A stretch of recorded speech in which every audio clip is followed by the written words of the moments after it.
from the Iceberg with a GrandPolar, coming to you over the Ethernet and into your ears.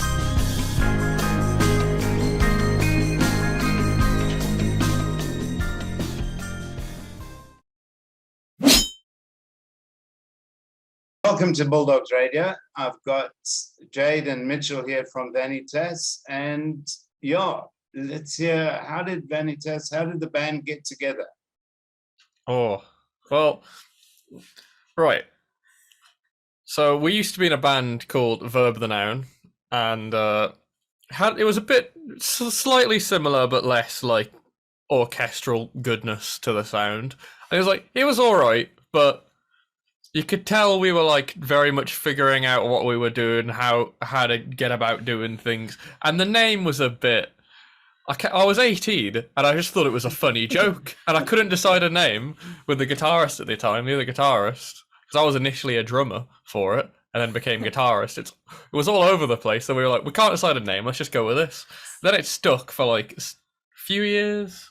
So what happened was with Verb the Noun, we all met each other at university, because it's pretty much the same lineup for Verb the Noun for Vanitas now, but we just have a different guitarist.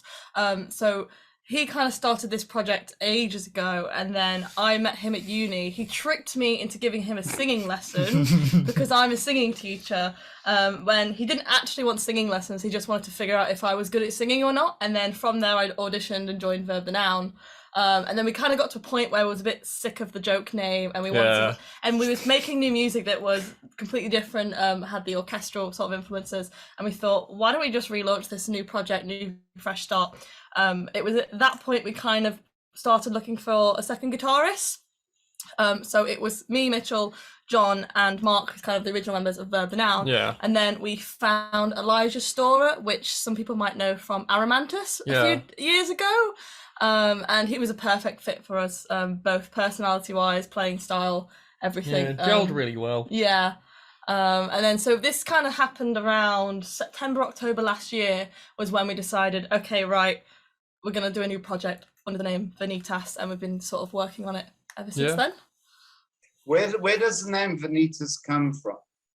I'll let him explain this one. So I am a massive nerd, through and through. And folklore, games, anything, I adore it. And long story short, there's this game series that musically really inspires me, and I've been playing ever since I was a kid, called Kingdom Hearts.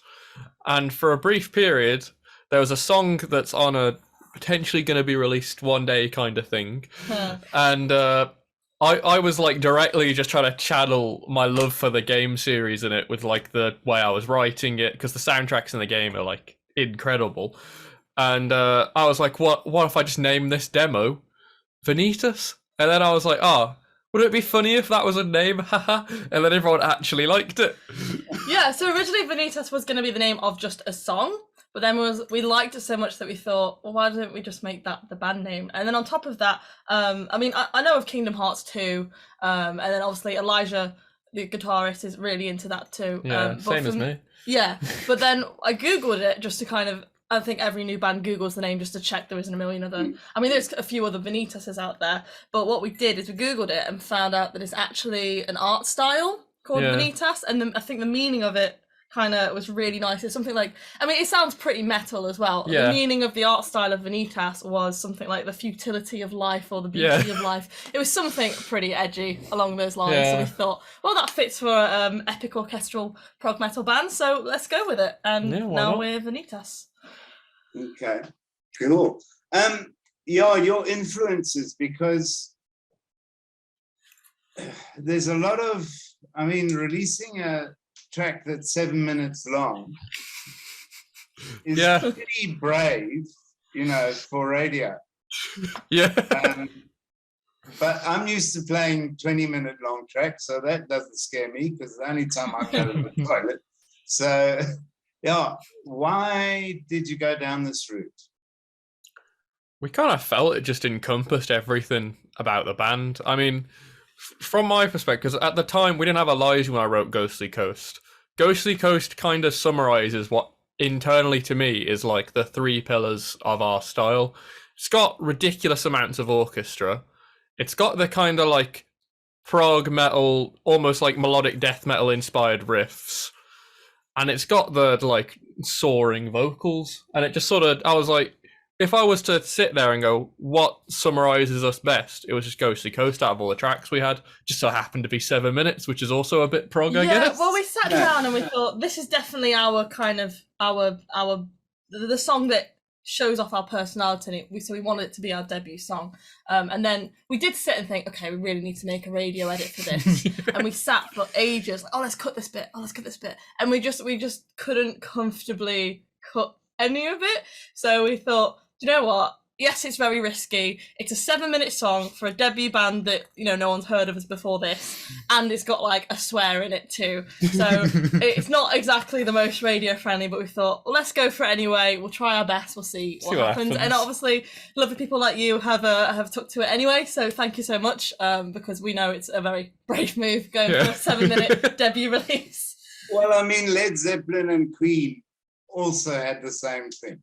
Everyone said, you can't play this on the radio, so hey. Big Queen fan. It's that sentimentality from being a Queen fan. He's a massive Queen fan. Yeah. We're sat next to a signature guitar. I've got are you gonna show it? Why not?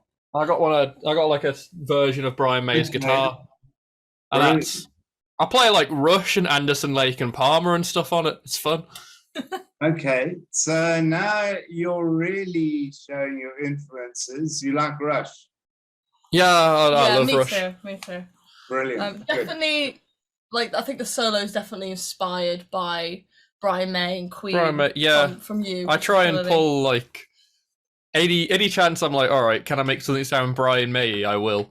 Like even down to like the nerdy guitar levels, like Brian May has this whole switching system on his guitar where you can send two pickups out of phase with each other, which is like creates this really nasally sound, and I use that for like the harmonies and stuff just to bring a tiny bit of like Brian May sound to it. And I'm always thinking, whenever you listen to Brian May and like Queen, this guitar solos are like so singable.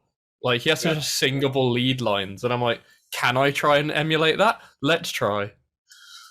I think the solo is pretty singable in Ghostly Coast. I mean, I think as a band we have such a wide range of influences that you can really hear, especially in Ghostly Coast.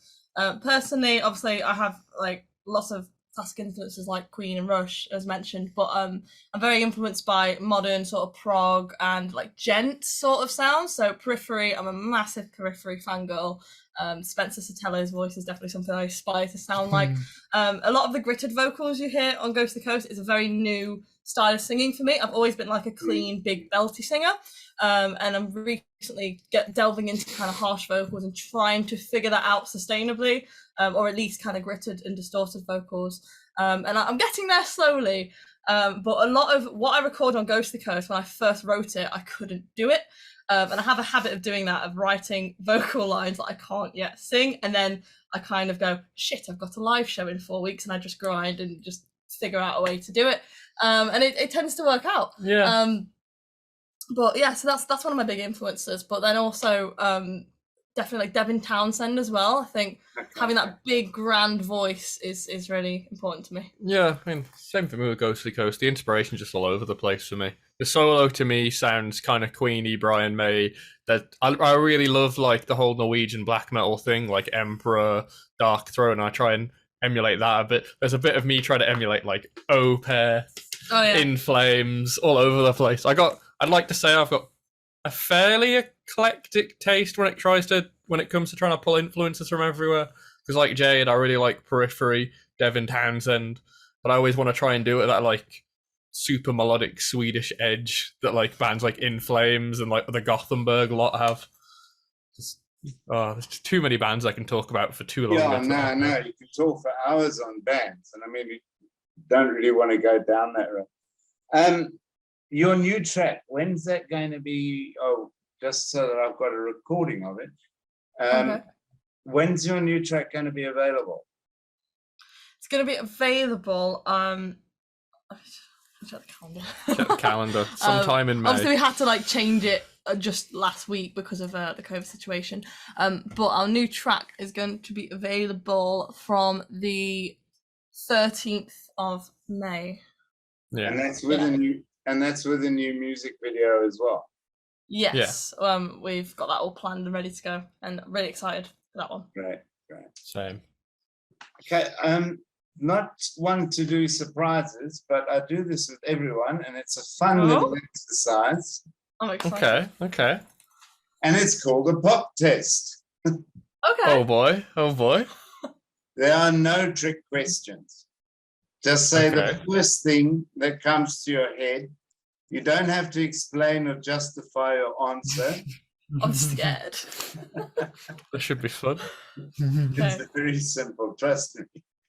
I'm Okay, ready. are you guys ready? Can you read this? Yeah. Yes. Yeah. Pizza. Oh, No way. sorted. Tokyo. New York. Periphery. Ah. Yeah. Purple. Red. Oh, that's painful. Tenacious D, Pick of Destiny. Highlander. Oh, Satellites, Periphery. It's always changing, but Prophet sung by Queen at the moment. Lion. Cat. Jack Black. Oh, that's a Tom Holland. I'm gonna say Tom Holland. Ooh, Chocolate Milkshake. Cherry Coke. Like we're both picked non-alcoholic. Yeah. Bulldog Radio. Bulldog Radio. Yeah. Haha. Ho, ho. Can you have that louder, please? Bulldog Radio. No, that's that. I'll tell you what, you did very, very well. Because sometimes I've had guys, they've gone on for about half an hour saying, yeah, well. And there was this one band I did from Spain, Fortuna. And she actually said, no, she can't give me her favorite actor. And I said, well, when you think of it, just send me a voice WhatsApp message. And 3 days later, she came with Johnny Depp. I mean, It took her 3 days to think of Johnny Depp. I just as soon as you asked, I was like, I forgot every actor's name. What's this? Mine was obvious. I've always been obsessed with Jack Black. I don't know why. Since I was a kid, I think. In fact, when I first started learning how to sing, I really just wanted to emulate Jack Black and like his mannerisms and stuff. I don't know why. 12-year-old Jade really wanted to be Jack Black. It was weird. I don't know.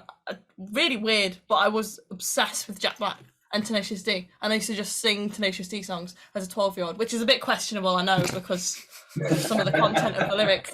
But it went over my head at that age. So. well, I mean, you could end up singing with the Foo Fighters at one stage because Jack Black's done that. Yeah.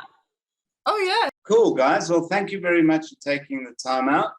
No, thank you very much for fun, interviewing us. It's been great. Lovely to meet you. Lovely to meet you. And we'll stay in touch. And definitely. Yeah, we'll get that new single. We'll get the new single over to you as soon as it's ready.